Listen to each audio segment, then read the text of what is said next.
That's right. How you doing today? Hey, I'm Ann Eller. We are live on the radio here this afternoon. We're live on Facebook on WCRS Facebook page. And I have a really special guest, one of my good friends when it comes to talking about trauma, health, homelessness, all these things all wrapped together. Anthony Price is the executive director of the Pathway House right here in Greenwood, a very interesting program that has made all kinds of changes in people's lives. Problem, it's expensive to do, but the results are undeniably successful. So, how are you doing today, Anthony? I'm doing wonderful. I'm glad to see a little rain. We desperately needed some. Absolutely. So let's see. Let's get you on the screen here. So, you have been delving deep into the brain. Yes, that's a scary thought It that is. an old infantry sergeant major is digging deep in the brain. But yes, it's just something that God gave me an opportunity to take some training, and wow, it's really opened my eyes to a lot of stuff that we knew a little bit about. Now it makes a lot more sense. So now you've always been into the trauma aspects of problems with children becoming adults. We've talked about that many times, why children that grow up that are in a trauma don't always react the way we think they should as adults when Right. it comes to employment, all these type of things. That fight or flight is very imperative, very much part of their whole thinking. So now you have been able to add more aspects of the brain to this since you have become a brain coach. Which, how do you become a brain coach? well, you got to have. Well, I joke that you should have a brain is a necessary qualification, but Right. no. So, really, it's an add-on. So, I've been a board-certified master mental health coach since 2023, and to be a master mental health coach, you have to have a specialization, which mine's crisis response and trauma care, obviously. So, I had an opportunity to add on a brain health coaching certification, which is like a add-on. It's additional training that goes on top of my board certification. So I literally just finished it in March, right at the very end of March. But it has been very eye-opening. A lot of things that we knew about trauma, but we couldn't make things fit together. Now that I understand the mechanics of the brain a little better, it works really well. And the brain health coaching was not about trauma. It's really designed to help people mentally, emotionally, and cognitively. So, I mean, we had classes on Alzheimer's and concussions and a lot of different things. But what it did was it helped me connect so many things that I had been learning about trauma that now I understand how it works in the brain. It allowed us to start making more adjustments in our ministry so that we're more effective at helping people build a functional life because they can start working on some of these problems they have.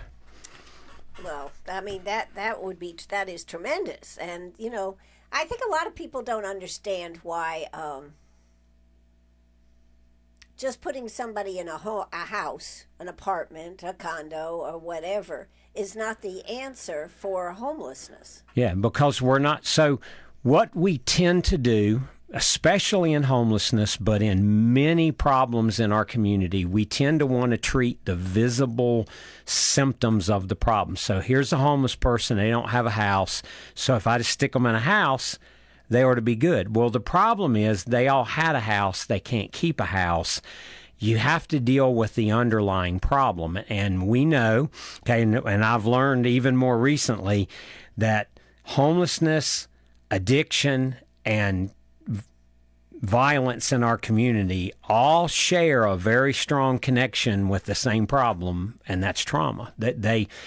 And it goes back to how this impacts the brain, but you got to understand the brain to really understand the impact. So that's how the brain health coaching really helped me, is because you spend a lot of time with some really smart people learning about, and then in the middle of that training, I'm also reading some of the books that they referenced that help you get even deeper into some of this. So it's been quite a fascinating journey.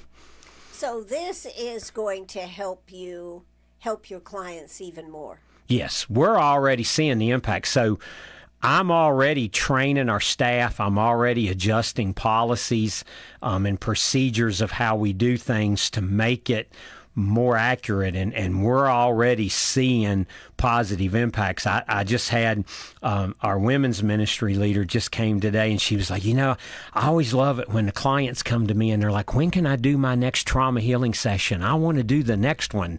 And it's because they're so hungry to work through this, and because now that we understand how that process works, we're being a little more effective than we were at helping them through this process. It's amazing. It's amazing. Yeah. Now, I want to stay on track on what we're talking about, but I'm also interested, how does this impact with the gun violence that we are seeing such an uptick in our area? Well, and so we probably, I'm going to give you a short answer, right. And we probably need to get into the brain a little bit. And then we'll come back we'll come back to it. So the short answer is there is a very strong connection, repeatedly documented since about 2002, showing a connection between childhood trauma and youth violence. And matter of fact, most of the people have multiple traumas, which is what we say when you start getting into the complex trauma. And it's the same, the dysfunction just takes on a different form, but it all is connected together. Wow. Well, I just wanted to bring that up because I know a lot of people have been meeting, talking, trying to figure out what to do. And this could be a piece of the puzzle that nobody has really thought about. Yeah, in our community, and you and I talked last week when we were getting set up to come in here, and you asked me some questions because you knew I've been saying all along there's a link between violence and trauma. But then I really got into the studies this week, and even I was blown away how strong of a link there. I knew there was a link. I just had no idea. It's as strong as the link between trauma and homelessness, trauma and violence. Wow. Well, we'll come back and we'll talk about that as we go through, but I thought if people were listening, they really might want to listen up because a lot of people, and it is a very bad situation that we have going on, not only here in Greenwood, but across the country. Oh, yes. It's not just Greenwood, but it is impacting us. So there's impact of trauma on the brain, you have written here. 3 classifications. 2 of them I can barely say. So why don't we talk about those? Well, let's go back to basics. Okay, I'm going to give your listeners some brain trivia facts. I don't know you'll ever get to use it, but I think this is interesting, but I need to explain a couple of things because then it'll make everything else make more sense. Okay. So here's your trivia fact. Your brain is about 2% of your body mass, but it makes up 50% of your genome. So 50% of your genetic material is designed for 2% of your body. But your brain has like 100 billion brain cells, neurons that are brain cells. Right. I thought I had 2. Okay, I find out I have 100 billion. Okay, I mean, are you surprised? The Army may have killed a few, but your brain is constantly changing. You're constantly growing new neurons, no matter how old you are. And there's things you can do to enhance that. That's part of the brain health coach. So your brain is constantly changing, and everything in your brain has a firing pattern between neurons. So you don't have a filing cabinet of memories. When you remember something, your brain actually fires the same networks that it fired when you experienced the event. Oh, my God. Yes. You have trillions. So you have 100 billion neurons, and each neuron has about 10,000 connections with other neurons. So do the math. It's trillions. Right. Okay. And your brain is just constantly moving. So here's the key point. Your brain uses 20% of your total body energy. Now, this is important. So it's 2%, but it uses 20% of the energy. So, really smart psychiatrists taught us in class that your brain takes in 11 million bits of information per second. Now, I said, well, what is that? So I went back and said, let me translate that, and I looked it up. That's the equivalent of a 10-page research paper. Okay? So your brain is taking in the equivalent of a 10-page research paper every second, but you only think at a rate of 10 bits per second. So you only think about 1% of what you're taking in at any given moment. Okay? Unbelievable. So your brain makes more than 35,000 decisions every day, and 88% of those decisions are done on autopilot. Now, this is why this is important. To conserve energy, if you do something multiple times, it becomes a habit, and your brain does it without you being consciously aware of it. I'm sure you do things that you do and you've finished it and you realize, wait, I didn't even realize I was doing it.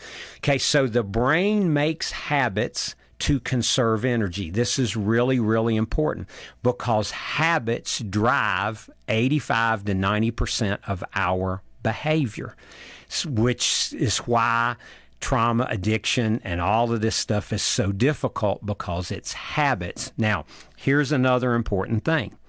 Your brain has a familiarity bias.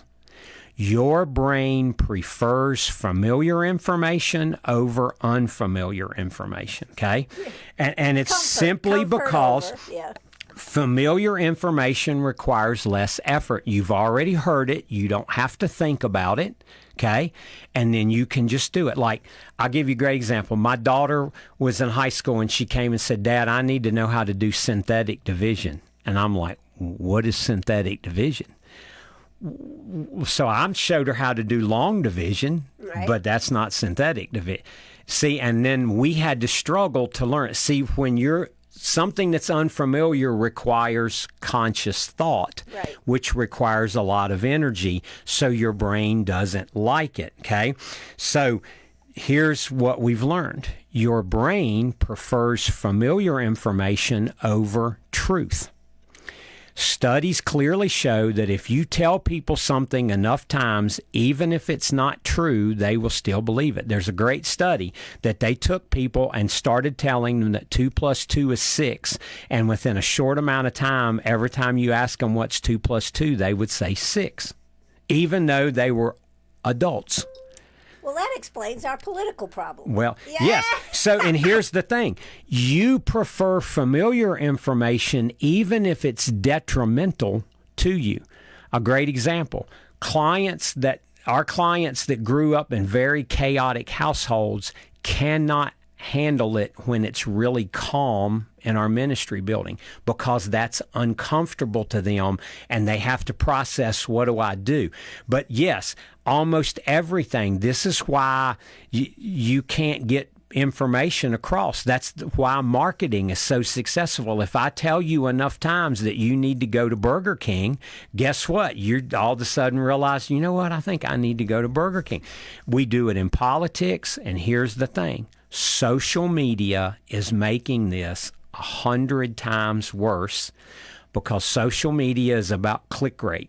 And to get you to click, they're going to tell you what you want to hear, right? And then you click on it. They're not going to tell you what you don't want to hear because you see? Right.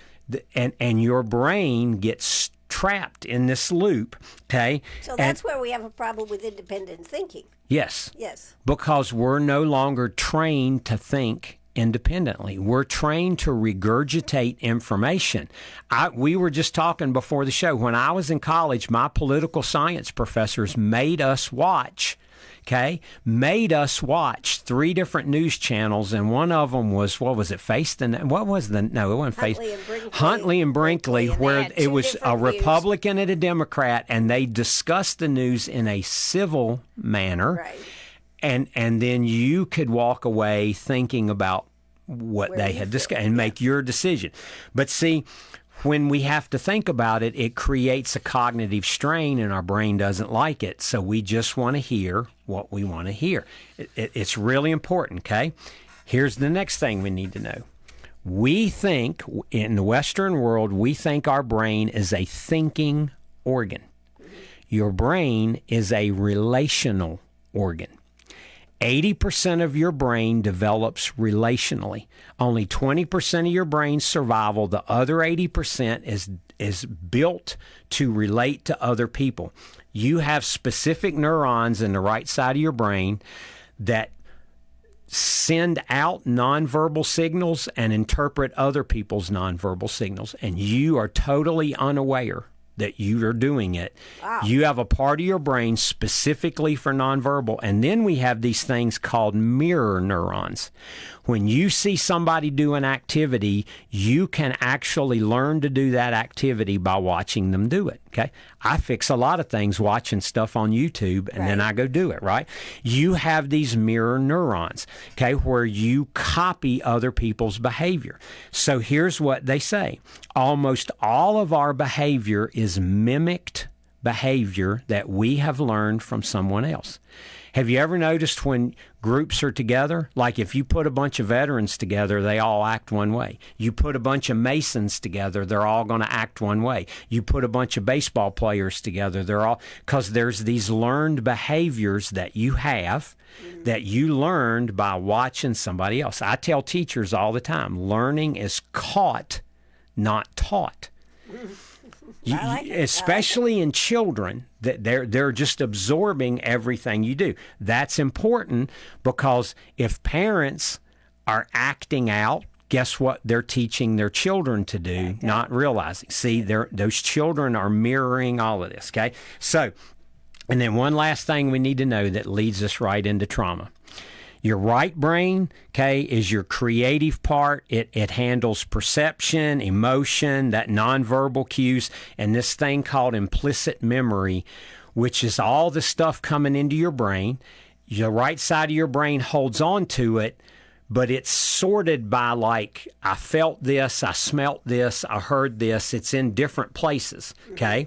Now, the left side of your brain is the logical, thinking, literal processing, and it has what's called explicit memory. Now, the memories over here that I took in today, like the smell of the rain when I walked outside, okay, is over here, but it doesn't have a date time stamp, like it's just a memory. Right. Now, tonight when I go to sleep, okay, the memories in the right side of my brain will travel across the corpus callosum, which is the middle of your brain, to the left brain. The left brain will file them away while you're in REM sleep, okay, and put a date time stamp on it. So then you can say, I remember the time my brother and I ate clam chowder in Maine. You can remember the date and time. But the day you did it, it's just a memory, okay? Now, this is really important because the corpus callosum, the part between the left and right side of the brain, is particularly vulnerable to trauma. Trauma disrupts how the brain communicates information back and forth. So trauma memories are trapped in emotional or sensory memories, but they're never put into logical memories, which is what we do at Pathway. We help you with this process. See, so now I'm going to walk into these kinds of trauma. Okay? I had a comment. Can I go share ahead. this comment? Okay. Judy said, the right side of my brain is correct, but the left side of my brain left. Ha ha. Ha ha ha. Well, Judy, you would be right about that assessment. That's pretty fun. Okay, I'm All sorry. right, no, that's good. See a little humor. Okay, so we're talking about trauma, and I was so the listeners know, Ann and I were talking before the show about how the problem is when we study this stuff, everybody uses a slightly different term. So you have 25 studies and 15 different terms, but they're all the same thing. To make it easier to understand, because we've got ACEs and childhood trauma and big T trauma, little T trauma. Look, I created, to help me understand, 3 categories of trauma. The first is what I call pre-verbal trauma. Okay, there are studies that show that if a mother with a baby in utero is in a stressful or traumatic environment, it causes changes in that child. That child will have trauma symptoms from the difficulties the mother faced while she was pregnant. Oh, my God. In utero trauma actually occurs. And we know from many of these parents, getting pregnant is very traumatic, and all this stuff that they go through. And that trauma, okay, and that doesn't even account if mom's using alcohol, drugs, nicotine. That doesn't count the damage. This is just changes to that child's, okay, because your brain has two periods where it goes through explosive brain growth. First one is in utero. The second one is puberty, okay, which are going to be very important for our conversations because the brain grows a lot of neurons, and then when you're born, your brain starts to form connections. That's that relational part of your brain. 80% of your brain is relational. So, but then we have what we call developmental trauma, which occurs when the child is born, okay, and if the parents are attuned to the needs, the child cries, mom or dad comes, gets the baby, feeds the baby, holds the baby has secure attachment, it grows up to do well, work and play well with others. But if mom doesn't know how to take care of the baby, dad's not there, then we have all these attachment problems. Well, the problem with developmental trauma is no one remembers it. No one remembers what it was like when they were an infant. So but that's that nonverbal. That's that pre-verbal. Before you can talk, a lot of trauma, and the link between pre-verbal trauma and youth violence is overwhelmingly strong. Okay? And I see this all the time on our campus. We have moms who come in pregnant, give birth, and they have no idea how to bond with their child. Okay, an infant comes out of the womb wanting a relationship. We are totally built for relationship. Right. And that infant is looking for it, and if it doesn't get it, then it has to figure out some coping mechanism, which we'll talk about in a little bit, never works out really well. Okay, so that initial formation of the brain is messed up, and from that point forward, you're behind the curve trying to deal with this pre-verbal trauma, okay? Right. So then there's the next one called vicarious trauma, which is just living in a household with someone who has trauma, okay? Most of our parents have trauma. Their grandparents had trauma. So this trauma is repeated, and when you live with, it's generational. But it's not that the kid is necessarily being beaten. It's that mom has a lot of trauma, and her behavior. Well, we call it issues, don't we? Well, we call it issues, but I'll give you a great example. So I started working, my first venture into really helping people with trauma was veterans with combat trauma. And what I saw was a soldier can come home with PTSD, combat trauma, and within 6 months, his wife acts just like he does because it changes, and the kids start to demonstrate this. We struggle with it at work. Everybody else's trauma radiates onto you, and it changes how you do things. Why? Because we have mirroring neurons in our brain. We mirror other people's behavior. So if you live with somebody that's full of anxiety and stress, guess what? Your brain mirrors what you see. So these kids... That is wild. Yes. I mean, because I don't think I've ever heard this being said, particularly with people with PTSD. You know, we talk about, just to have a little aside, we talk about a wife saying, my husband has PTSD, he's not the same as when he left, and blah, blah, blah. But we don't ever talk about how maybe she has developed some of these feelings too. And especially the children, because as an adult, when I deal with a client with trauma, at the end of the day, I can remind myself, I can think my way through This is why they acted this way. We talk to each other, and it's always nice to have another person give you a little clarity. Right. But we can do it. Children cannot process that. The left side of their brain is not developed enough to apply logic and linear thinking yet. Right. So they're very susceptible to this. So I'm telling guidance counselors and school teachers, look, children are exhibiting trauma symptoms, but they may not have been abused. They have preverbal trauma and vicarious trauma. Mom may be trying really. I can tell you, I know firsthand of children whose parents, one parent or more, had trauma. The children will demonstrate the same symptoms, but never had an actual trauma in their life. It's okay, which is what. Why come this isn't out there more? It is. It's in all kinds of studies. But it's in all kinds of books. Used in our government or in our bigger, to help because solve this problem. Insurance doesn't want to do this. Insurance treats symptoms. If you're a clinician and you want to file insurance, you file in a condition, and it has to be listed in the DSM of psychiatric conditions. And if it's not, you don't get paid for it. The government money and insurance money drive more things than we want to realize, but that could be another whole show, okay?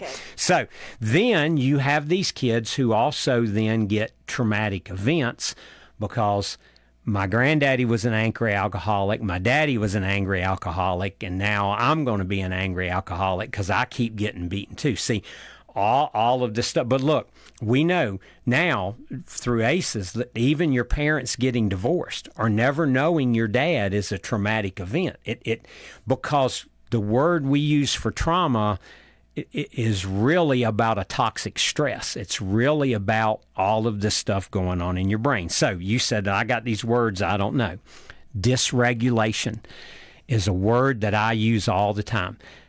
Trauma dysregulates. It throws almost everything in your body out of balance. It's like you got a virus in your brain, and now everything is all messed up. Nothing works like it's supposed to work, okay?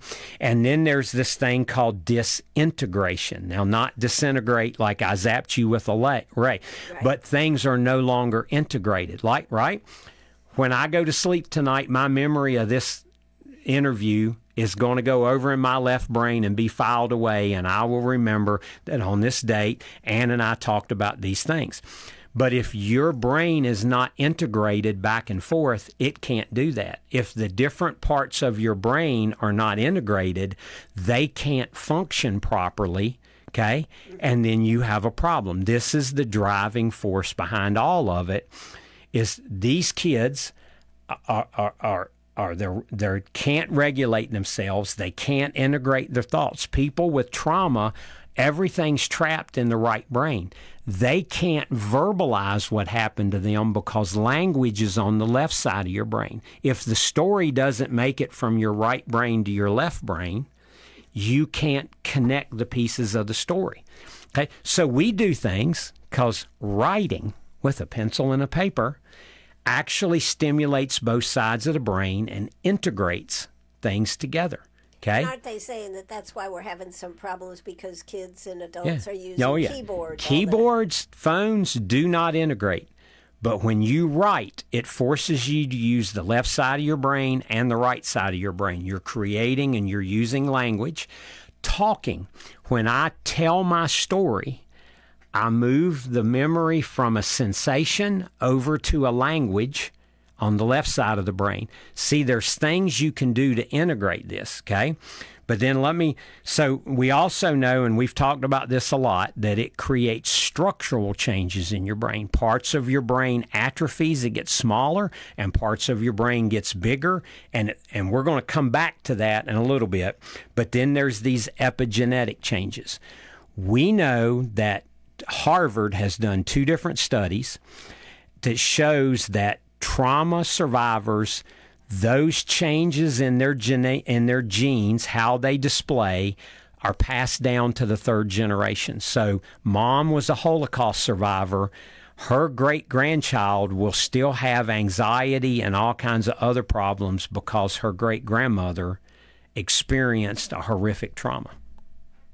So these kids, I can't even. That's really hard to. That's really hard to think about, isn't it? yes, Yes, because how do you say that a Holocaust survivor, two generations removed, that that child is still going to have anxiety based on that? that's the studies they did, and they've I know, done. but don't you find that's hard Yes, to believe? but see, that's the thing we don't understand. It is so traumatic to the body. Okay, because one of cortisol, that is your primary stress hormone. In small doses is a wonderful thing. But when you drink it in large quantities every day because of this trauma, it's neurotoxic. It damages your brain cells and your nerve endings. It damages your bones. It damages your joints.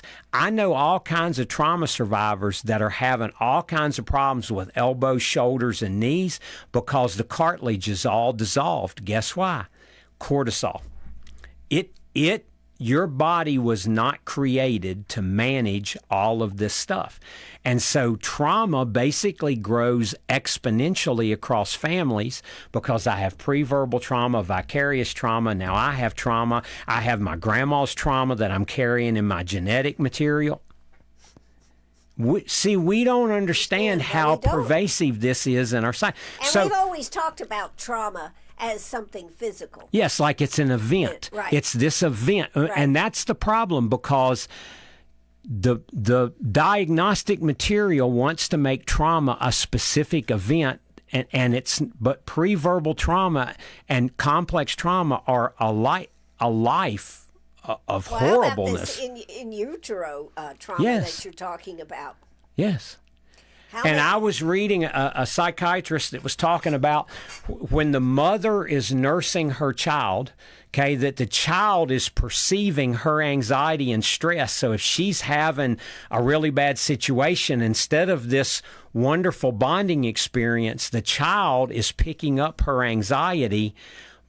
Do you see what I'm saying? Right. Yes. And so the horrible situations our families are living in is just radiated through all of this. That's why our kids, okay, are having such a problem.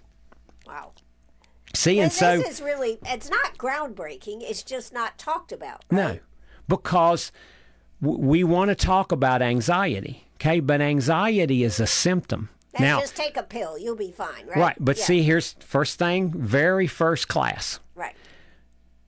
Mental health medications do not fix any problem. Okay, the purpose of a mental health medication is to mediate symptoms, okay, to change symptoms so that you can calm down. Now, we have a lot of clients we send to Beckman because they need some help to get it under control. Right. And then once they get it under control, then they can start making lifestyle changes so that they don't have to keep taking the medication. Right. But see, what we do now is here's a pill, you'll be better, go. And then that pill, you don't feel bad, but you don't feel good. Well, if you don't feel good, then nothing stimulates your reward center, which is what tells your brain, oh, let's do this again. Right? See? And all of this just tumbles together because we want to look at symptoms, not root causes. We do it in violence. We do it in mental health. We do it in, and I'm telling you, Dr. Vanderkolk says that developmental trauma is a hidden epidemic in our country. And it's hidden because no one knows they have it. No one says, when I was a kid, my parents didn't, because you don't remember. Right. But at the time, your brain grows thousands of neurons per second in utero. And when you're born, then your brain starts forming these connections and these firing patterns based on what's going on around you and mirroring and your environment. And your brain is shaping itself. Well, if it's not getting what it needs, it's not shaping itself correctly. Okay? Right. See? Absolutely. And then it's actually, to me, it's very fascinating. But then the question comes to, how can you deal with it to make changes for the future? Well, that's So what you've got to do is, number one, you got to start to understand the trauma and what you're seeing. Okay, I spent some time. I've done a couple of things with school guidance counselors. I was just up in Ware Shoals recently, right before winter break, talking to their teachers. And a lot of the things we do to try to manage children's behavior are actually working against us because we don't understand what's causing it. Okay, and so... And I just tell teachers all the time, okay, if that child is dysregulated, they can't manage their emotions. If you start yelling at them, there's no way they're going to calm down. Do you see what I'm saying? But our response most of the time when kids start acting out is everybody wants to yell. Well, that just makes things worse. And so we got to think our way through it, because look, they live in a house where they're constantly being yelled at most of the time. Why? Because that's what mama learned from her mama. Sure. And mama is probably got beaten when she was a child and said, well, you know what? I'm not going to beat my child. I'm just going to yell at them. Right. That'll be better. Yeah, right. But see, I mean, I saw it with my dad. My grandfather was an angry alcoholic. My dad said he would come home every night and beat them with a belt and make them take a lantern and go out in the garden. So my dad never laid a hand on me. But to do that, he just had to stay gone all the time because he couldn't manage his emotions, right? So then I just grew up with a dad that you had to go to work to see him. Do you see what I'm saying? Right. It's a different problem, but he tried the best he knew. We can't change things if we don't give people the power to change things. We've got to change our community. Right. We can't just treat symptoms. And we don't have time, so I'm just going to tell you real quick, this homeless thing, we are using Civil War era policies and Depression era policies to treat homelessness, and homelessness has nothing to do with depression policies. Right. You see what I'm saying? But because of a familiarity bias, everybody keeps saying we just need more housing. Do you know the federal government's passed 18 housing acts since the Great Depression to deal with affordable housing? It ain't worked. Nope, and they're trying to do another But we need one more. now. We need more, right? Why? Right. Because that's what we've been told is the answer to the problem, not the other thing. Okay, so I'm just going to skip all of that because the links trauma and homelessness is good, because I know you're dying to jump into how does all of this work together in our community. Okay, well, I just think because we can't get anywhere until we understand this, right? Yeah, right. And no matter how many meetings or how many times we get together to talk about it, we've got to have an avenue to success. Yeah, let me give you a great quote.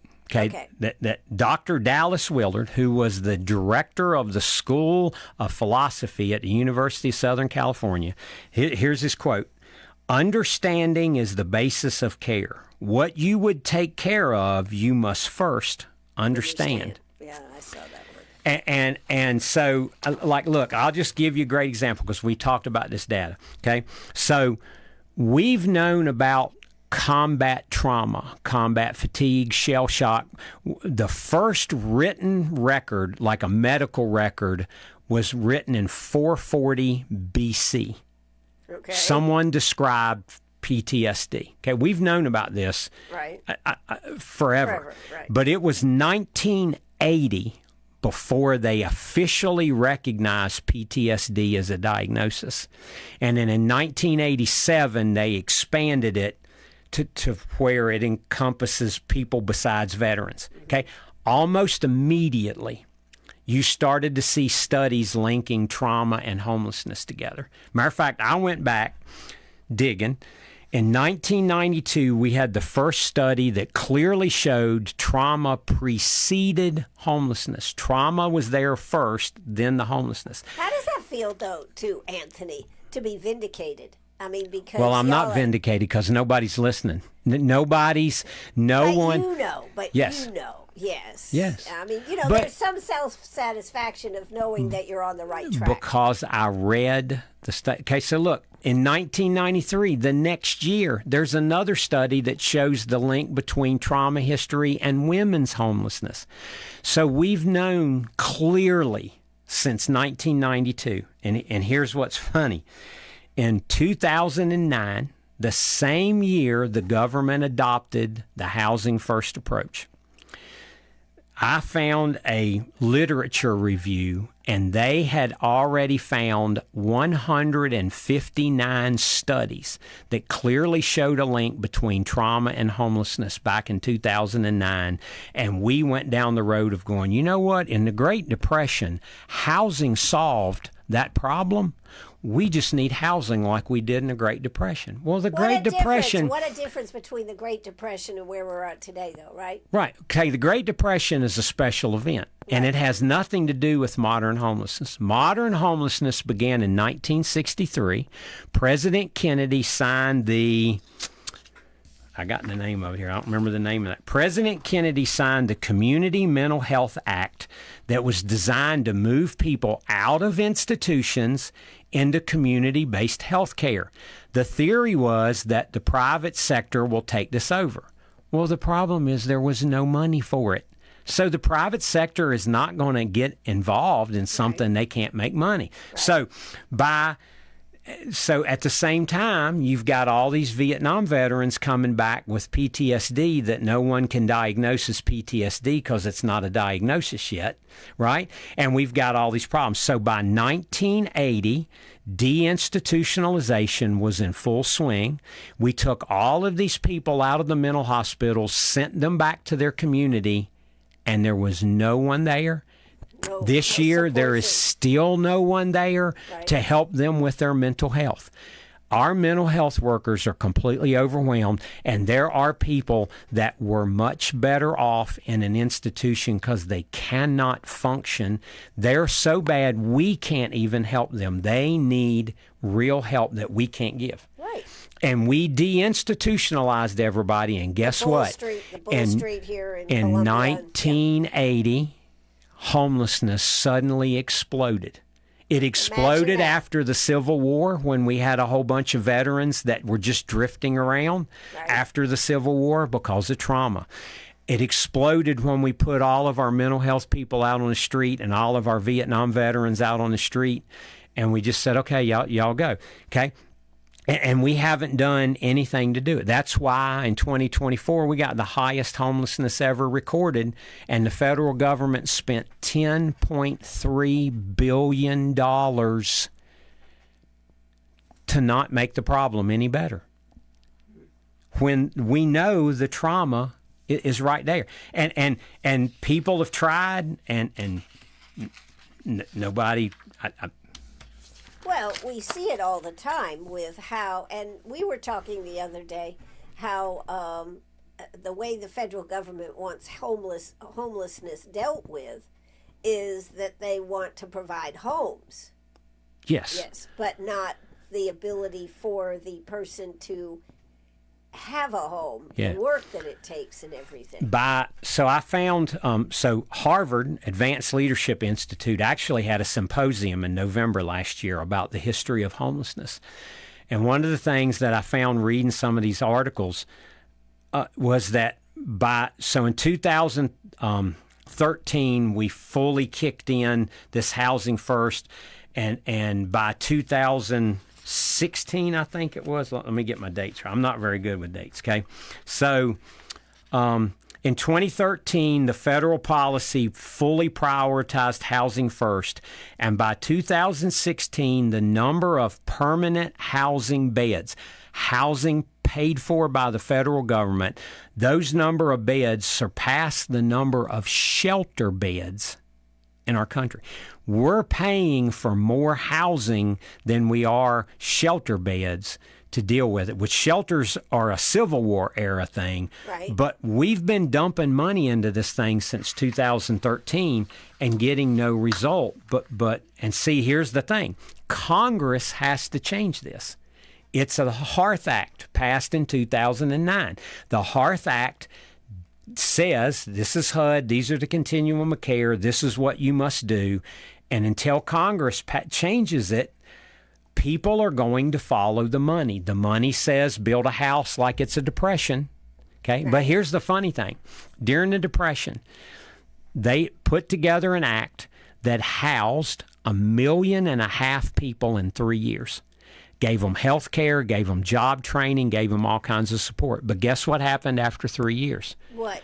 They said, oh, we're shifting everything to Social Security, and they took all the money away from it, and it ended.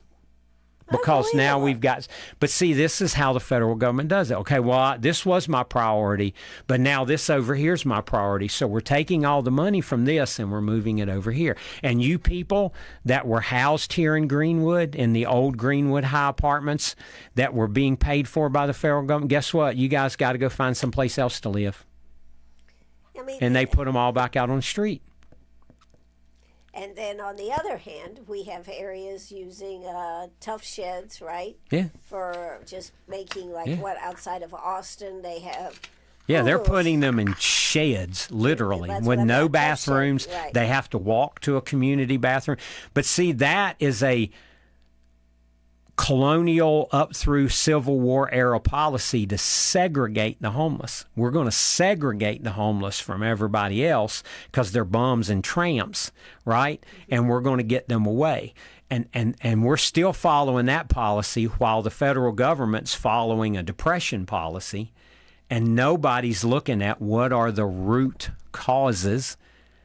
Well, and nobody is seeing whether it's being effective. Right? I think they know. They see the numbers, and the answer is always, well, let's spend some more money on it. Well, I was looking at one of the figures that you gave me. Let's see. In 2009, they recorded 643,000 homeless people and distributed $3 billion in federal funding. In 2024, they recorded really about 130,000 more people. That's all. 771,480 and distributed $10 billion. Yes. It's not even in relationship to the growth of don't even worry about the inflation cost because we've way over what that was. And I will just tell you the bulk of that money is going to the bureaucracy that runs it. It is not going where people think it's going. This is why it's so sad, isn't it? Mm-hmm. What in your mind can be done, and what are you able to do at Pathway House that is not being done, and how can we translate that into something for our community? Well, I mean, once you understand the trauma and the relationship that is needed, and see, and I'm going to tie this back to our kids in this community. They need supportive social relationships, okay? We've been deceived into thinking that social media is a relationship, and it's not. We need real relationships, mentors, and grandparents that can share advice, and we need the things that we used to have that aren't there anymore. Relationships are the absolute key to this, which is what nobody wants, because nobody wants a relationship with a homeless person, even though I will tell you they're some of the most amazing people you've ever met when they have an opportunity to turn all of the trauma down and start to heal. And so there is processes. There are things you can do to help people heal. They're really not that hard, but they are time consuming because you are changing habits.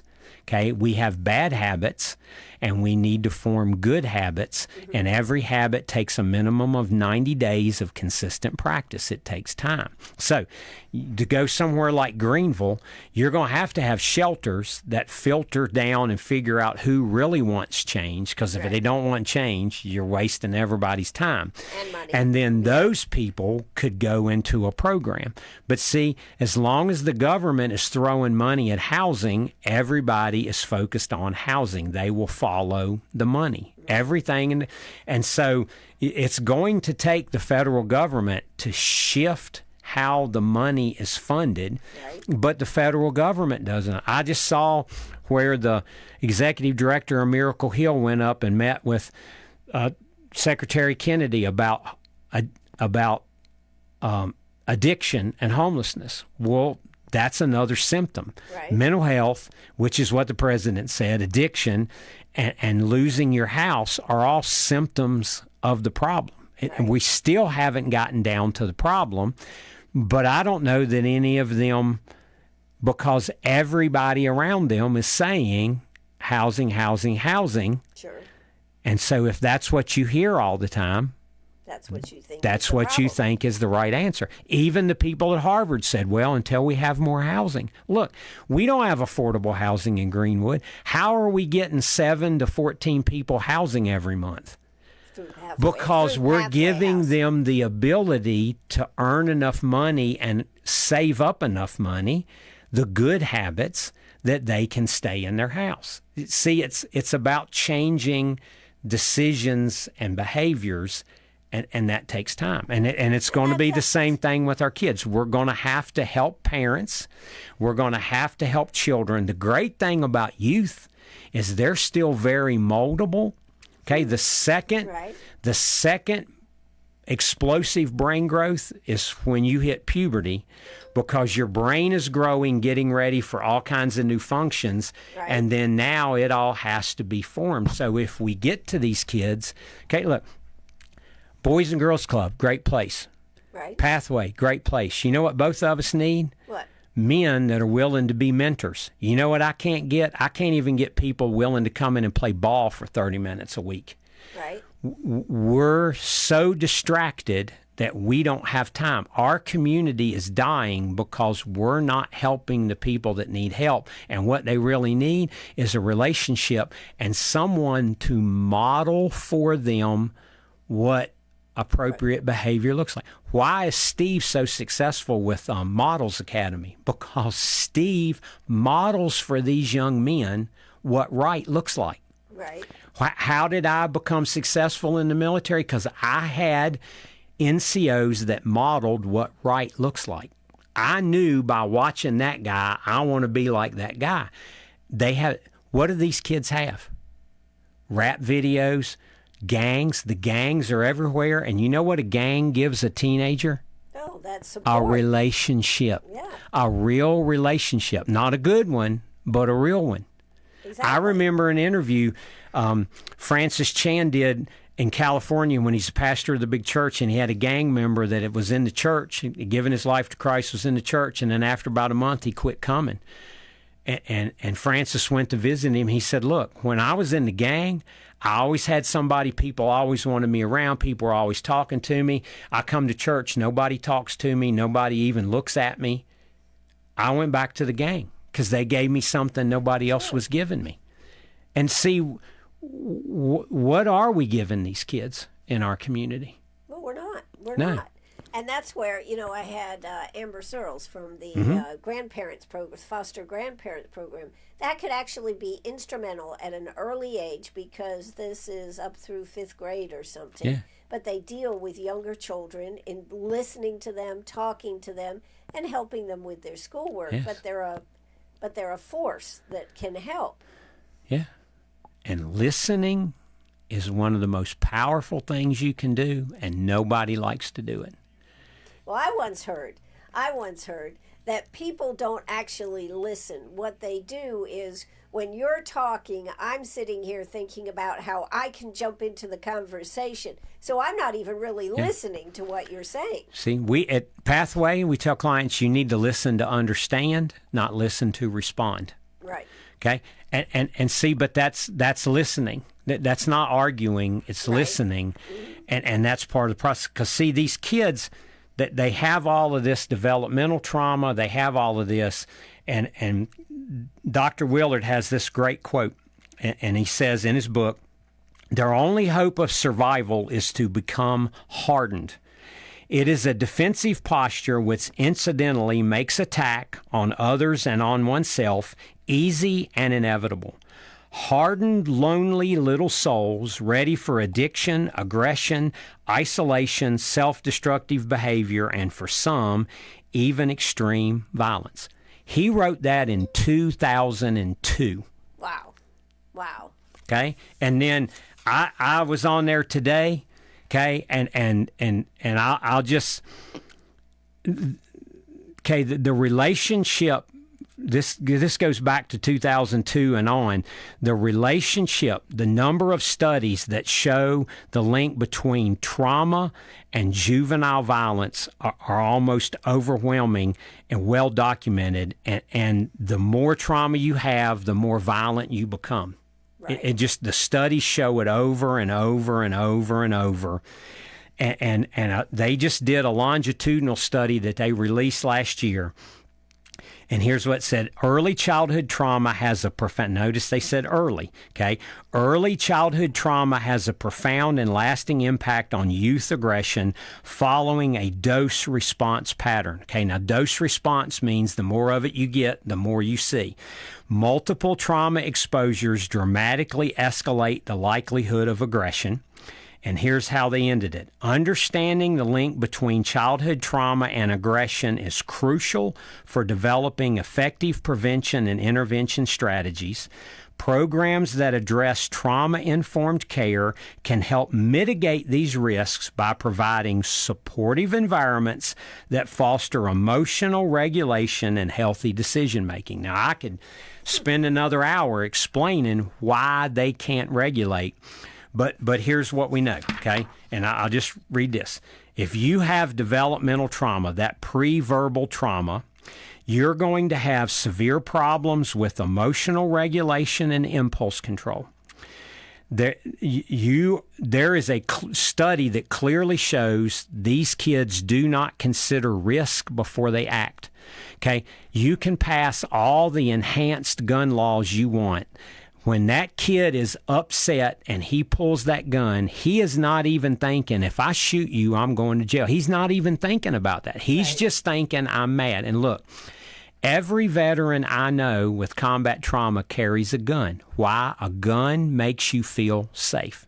So if I have a gun, and if I'm hanging out with other kids that have guns, I need a gun, right? They have a gun, I need a gun, and they might pull a gun, so I need a gun, right? See, this whole thing builds, mimicking, mirroring, safety.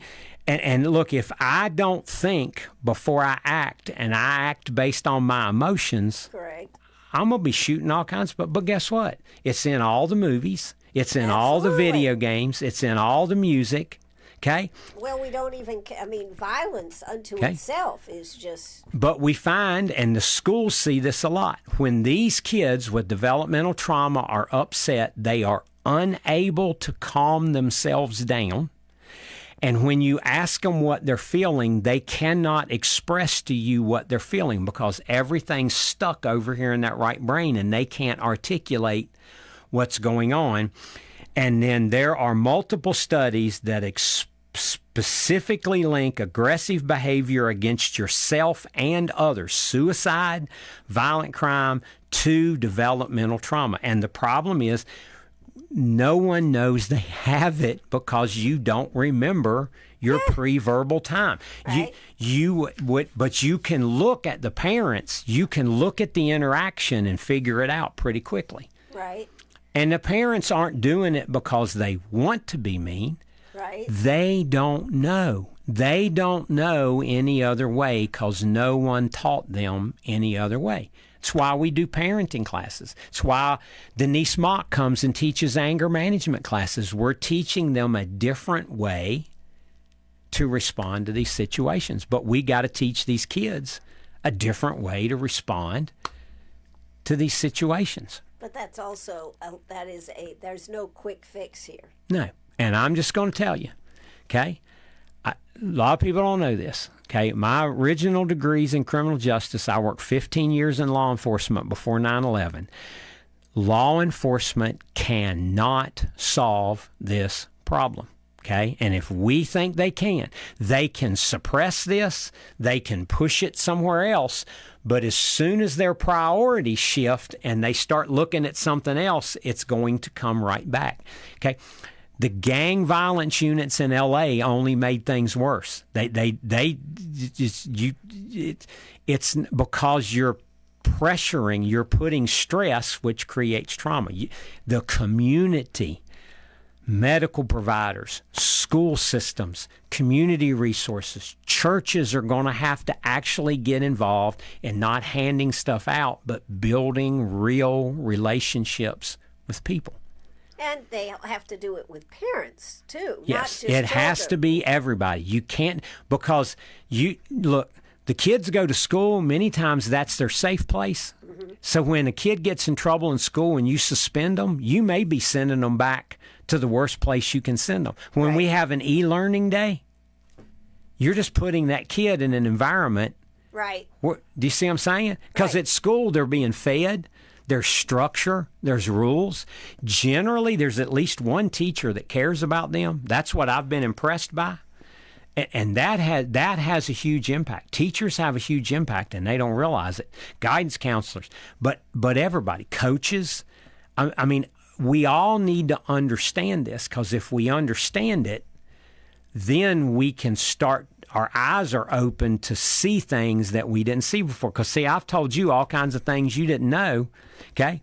And I mean, just from a media person perspective, this familiarity bias. Right, exactly. You see? Yeah, exactly. Yeah. We need to have help from everybody to do this, and that's probably the hardest hurdle to climb. Yeah, but it has been done in the United States. Okay, it has. But it is about fixing communities, not individuals. You have to fix communities. Now how do you fix a community? Well, there's a whole, get Brian Fickert's book, look at a lot of different things. There's a lot of different models on this community development program where we begin to address issues in these communities, okay? Because a lot of these parents are under tremendous stress, okay, because of things that are going on, okay, which translates into stress into this young child, right? And so, and there's a lot we can't fix. This is not, okay, we're not going to have a meeting and juvenile violence is going to drop by 50%, okay? It's not going to happen, okay? TJ and them can put some pressure on and do some things to hold it, put their finger in the levee, so to speak, but it's going to erupt. I mean, we've seen this before. We've seen the violence before, and it ebbs and flows, but the violence is different this time. Before it was gang violence. Now it's teenagers, because everybody's got a gun. And everybody, every movie, everything, guns are how you solve your problems. I mean, you see it in Kansas City. The Chiefs were doing their Super Bowl celebration, and guys start shooting it up. Birthday parties and wedding celebrations. Next thing you know, people are shooting each other. But it's all comes back to the inability to manage emotions and impulses and fear. All of that comes out of all of this trauma, because we don't have healthy, supportive relationships anymore. We have social media, which tricks us into, and it actually makes things worse, because so I had a class on the impact of social media on your brain. And I'm just going to tell you, I went home and deleted all. Okay, I'm on social media for work, but I don't use it myself. Scrolling is one of the worst things you can do to your brain. Scrolling gives your brain instant rewards, like every second. And then your brain learns, okay, I need instant rewards. Like, do you remember when people used to make bread in the oven, and for like 20 minutes you smelled this bread and anticipation was building? You're like, oh, I can't wait till this bread comes out and I can put butter on it. And then when you ate the bread, you were like, oh my gosh, this is so good. Well, see, now our brains need it every second. I need stimuli. I need a reward every second. And it tricks your brain. Images are very powerful. And images, and your brain needs it. And so now we've got people that need it right now. They can't wait. And all of this is because that's what our brain has gotten used to doing. See? Well, it's scary, but it's also, I think, an undaunting effect to try to make a change. But if we don't try, and I've been saying this since I got here, since about 2 years after I got here, if we don't change what's happening in our neighborhoods, it is going to continue to get worse. I've been saying that since probably 2019, early 2020. If we don't change what's happening in our communities, you know why we keep having a homeless problem? We're growing our own homeless people. We have got to. Why do you think the United States leads every other nation in the world in addiction deaths and overdose deaths? We have a problem, and if we don't address it, just like homelessness, it is going to get worse. Why? Because trauma grows exponentially. It gets stronger and bigger across families. It's like a virus. Yes, very much. But just like everything else, if you don't make the effort, okay? Look, you can say what you want to. I've heard all this conversation. I remember in 2018 when I got offered this job, my wife and I, the first thing we did, because both of us used to be in law enforcement, pull up the crime stats, and we were like, oh, my word. Right. In 2018. And we're seeing everybody calling Greenwood Little Chicago, okay? Right. And look, they're still talking about it. And we've made no changes, and now instead of having grown men shooting each other, we've got teenagers killing each other. Right. And grown men shooting each other at the same time. Right. And it's we going. got women in there now too. Yes, it is going to get worse if we don't do something. Okay. But having meetings is not doing something. We've got to start to affect real change in our communities. And it starts with relationships and fixing little problems. Why? To build trust. Okay, that's another reason the police department cannot do this. Well, you know, okay? We used to have healthy neighborhoods yes. in here. And we desperately need it back. And because that dealt with those little problems, whether yes. it was a street light, a pothole, or whatever, but those started to grow those relationships. And build trust. Okay, the police department will never be able to build real trust in the community because they keep coming every weekend and hauling my daddy off to jail because he beat my mama. Right. Okay, they can't do their job and have that kind of relationship, and sure. It's unfair to ask them to do that. The community should be doing that. That's the role of the church and nonprofits and community organizations that say they want to help. Yes. Right. And you're going to have somebody to coordinate all of this. There has to be some organizing concept behind this. Well, you know, I think I mean, we haven't solved anything here today, but we've talked about whether the root causes. We've always talked about trauma as a root cause. And now you've just really expanded what it's all about and how important the brain is, even from before we're born. Yes. Which is quite frightening. Yes. The great news is your brain is capable of change. You can change. You can turn this around in individual people. I watch it happen every month at Pathway House. And we know how it works now. See, now I understand the neuroscience of how it works. You can do it. It just takes effort. And look, here's what our community needs, okay? To have real change, you have to have three things. You have to have vision, you have to have intention, and you have to have means. Vision. You have to understand the need and why you need to make the change. Okay, if we just go tell these kids you need to change or you're going to end up in jail, that ain't going to work. Right. There has to be a vision. Our community needs a vision of how it's going to change things, and then we need intention. And here's where we always fall short. We have to be purposeful about what we're going to do. Our clients come in all the time, I want to change. Okay, I'm tired of living like this. I want to change. But then they don't do anything. Well, without intention, nothing's going to. And then they have to have the means. Okay, they have to have the ability to do it. Well, the good news is the ability to do it. The means are already here in Greenwood. You got some phenomenal organizations in this county. but they're not organized around the vision. Right. We need a vision. Okay. Look, Greenwood County, getting ready to work on a strategic plan. What is that? A government vision for what we want. Right. The question is, will they include in that vision improving the outcomes of our poorest, most vulnerable people? Or will we just be focused on tax money and parks and things like that? Because parks are pretty, Right. but that's not fixing the real problems in the community, which is why we do a park in a poor community and then it gets tore up and we can't figure out why. You know, you have a tendency to make people feel stupid. I'm just saying, you know. Sorry, Anthony. too much time as a sergeant major, Right, which is why a lot of our local officials don't like to talk to me, because I just say, look, this is what it is. Right.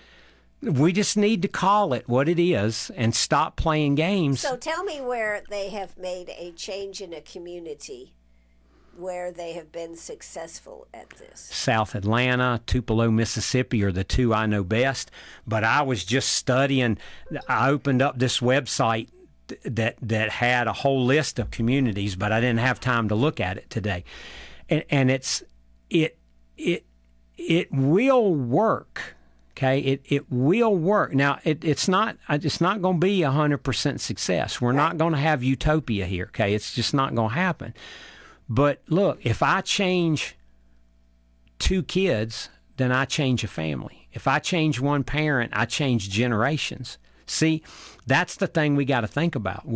We're so focused on right now, where are our employers going to get quality people if everybody in Greenwood's traumatized and can't hold down a job? Where are we going to get them? We've talked about that before, yes. We're building all kinds of really expensive housing everywhere, but where are the people that are here making minimum wage going to live? That's true. That's true. And that's why we talk about, quote, affordable housing, right? But what does that mean? What does affordable housing mean? Well, you know, and it depends who you talk to as to what is affordable. But here's what I've learned. Yes. If you are making consistent, healthy decisions and you've saved up money and you've got a job, you can afford a lot of housing around here if you do it the right way. The problem is no one ever taught them how to do it the right way. No one taught them how to manage their money. They don't teach that in school anymore. I mean, my children, college graduates, you have to show them how to balance a checkbook, right? Because they don't have a checkbook. Right, okay. They don't have one. Checkbook? Yeah, okay. See, but those are skills that we think they should have that they don't have. They don't have them. Right. Interview skills, they don't have them. Social skills, they don't have them. Looking somebody in the eye. Yes, they don't have them. And a lot of it's because of trauma. Okay, I don't look you in the eyes because I'm traumatized. Okay, see, all of this goes together, but we've got to do something. We just can't keep doing what we've been doing, and thinking it's going to be different. Other way and think that we can have a small group over here and they can change the world. Yeah. It's going to take more than just a few people to do this. Yeah. Well, Anthony, you have pulled the Band-Aid off of it, and we have talked about it here today. I certainly hope that the powers that be in our community have been listening or will go back and listen to this, because it certainly gives them a lot to think about. And then we need a plan. Yeah. And just hoping that these kids will turn out right isn't going to make them turn out right. You started something in me last week, and as I was reading these studies, and I was just kind of overwhelmed because the 92% of youth violence offenders have trauma history, which is right up there with the 98% of homeless people have trauma. I mean, we're in that same category, and I just realized, you know what, I didn't realize how similar this was. So I actually, about 3 o'clock today, emailed TJ and Brandon and said, hey, look, I'm offering my expertise and experience to at least help you understand this thing. and maybe we can come up with some kind of community effort to do this, but that's going to take political will, because the chief can't do it. I'm definitely not doing it. I'll help, but I'm not doing it. You're going to have some government officials that are serious about doing something beyond. And I'm not saying they're not. I don't know. I haven't been involved in this at all. So I'm real curious to kind of see which direction they're going. But I just said, you know what? I need to at least give them this information and help them understand what they're dealing with. So well, I think it's been a great conversation this afternoon, and I sure hope that people do get something. I hope people start talking about it. We need the churches, we need individuals, foster grandparents, we need everybody to come together. And not only do the children need help, but our adults need help. The parents of these children and the parents before, they don't know why they are the way they are, do they? No. They had no idea. We see so many of our clients in the second week of the first trauma healing course we do with them that go, wow, I had no idea that this in my life was caused by what happened to me when I was 12. I had no idea. I did a sermon at a local church, and a lady came up and she said, and she was like 70, and she said, today, listening to you speak, I realized that growing up every day watching my daddy beat my mama was why I've had so much trouble with men my entire life. She said, I had no idea until today. Because she thought it was just normal, right? Because she just had problems with men, and no one told her these go together. And I see this all the time. We have no idea because those memories are over here in the right side. They haven't made it to the left side because they're not integrated. We spend a lot of time helping people integrate. Okay, it is an education process among many things to help people as we go through this. But there's some great resources. Okay, Children's Trust of South Carolina has a great program on adverse childhood experiences. It's there. Somebody's got to bring it together. So. Well, Anthony, thank you so much for coming out this afternoon. We've had several comments about thanking you and this type of thing, and we appreciate your willingness to come on and get down and get dirty with this subject. Well, and I want to encourage your listeners I appreciate your feedback, but I want to encourage you to share this thing, to talk about this. Because, see, the problem is you got to help people, and you can say, hey, go back and look at this. Go back and watch this, okay? Because we've got to change the familiar information that it's just a bunch of hoodlums. See, we've got to change that familiarity we've got to get different information out there to do that. But I also want to make an offer to your listeners. And you and I talked about this 2 or 3 weeks ago. So I'm going to leave it up to the listeners. I will offer only for the listeners at WCRS. If Ann gets enough feedback requesting it, I will come and do a show just on brain health for the average person. Alzheimer's prevention, how to improve your cognitive abilities, because I had to learn all of that.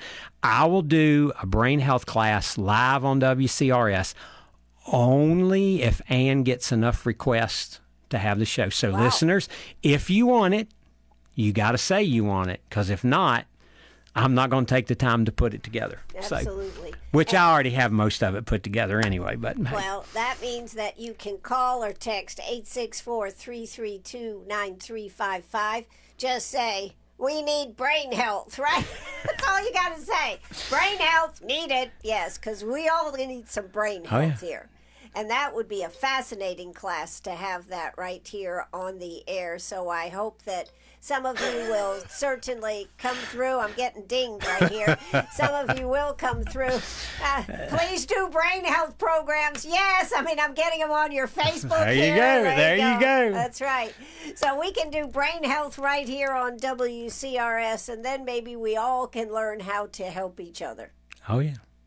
And that's actually what makes a community, isn't it? Yes, and that is one of the most important parts of brain health is relationships, healthy relationships. Keyword, healthy. That's what these kids need, but we all need it. Absolutely. I mean, just we think about adults, seniors particularly, living at home with no interaction with anybody. How does that And affect? that's why the cognitive decline starts so severely. Okay? Yep. Look, I learned you can have 2 markers for Alzheimer's, but if you make lifestyle changes, you can not get Alzheimer's because there is a medical reason. Okay? Really smart people. I'm just telling you what they taught me. Right. But you can change your brain health. I mean, I started making changes in things I do because of that class going, So. All right. We need to have healthy brain class right here on WCRS. Well, that would be terrific. I hope that people will go and will share this video. Let other people know about them. Tell people what you learned. If you only got to hear part of it, go back and listen to the whole thing. It is going to be on Facebook, and today's Thursday. So by the first of the week, it will be on our website too. So however you'd like to watch it, 864-332-9355. If you think Anthony should come back and teach classes right here on brain health, make sure you let me know so that I can tell him, yes, we need it. Princess Penny, do you need a brain health class? No, I'm perfect. I knew it. Yeah, she has done fabulously well. So her brain is functioning at peak capacity, I can tell. Wow, okay. Yeah, she's looking sharp sitting over there. Yeah, she does. She's also looking at us like, y'all been talking too long. I got to go potty, Mom. Come on. That's right. All right, that's going to do it for us this afternoon. Anthony, thank you so much. Anything else you want to say in closing? No, just thank you for everybody for listening. Absolutely. Thank you for coming this afternoon. This is WCRS. Make sure you send a text or a telephone call to 864-332-9355. Let's see if we can get Anthony back on the air to do brain health. God knows I need it. Thank you so much, everybody. Bye-bye. You got choked up on that one. I did.